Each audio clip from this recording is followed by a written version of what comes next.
আসসালামু আলাইকুম রহমতুল্লাহ। আলহামদুলিল্লাহ আলহামদুলিল্লাহি ওয়া কাফা ওয়া সালামুন আলা ইবাদিহিল্লাযিনা ইসতাফা, আম্মা বা'দ। প্রিয় বন্ধুরা, আজকের এই ভিডিওতে বিশেষ আরেকটি বার্তা নিয়ে আপনাদের সামনে উপস্থিত হয়েছি। তা হচ্ছে ধৈর্যের শেষ ফল, আল্লাহর মহা ফয়সালা। আল্লাহ তাআলা বলেন ধৈর্য ধরতে আমাদেরকে, যতক্ষণ না মহান আল্লাহ তাআলা তার ফয়সালা দেন, মানে শেষ সিদ্ধান্ত আল্লাহ তাআলাই দেবেন।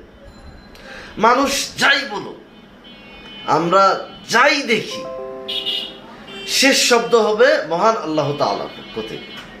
এই ফয়সালা যখন আসবে, এটি এমন জোরালো হয়ে আসবে যে সব বিরোধীরা নীরব হয়ে যাবে।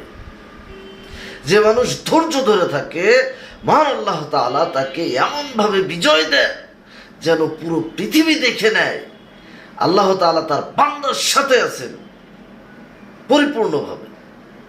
মহান আল্লাহ তাআলা আমাদেরকে উপযুক্ত বিষয়ের উপর আমল করার তৌফিক দান করুন। হে আল্লাহ, আপনি আমাদেরকে কবুল করুন, আমিন।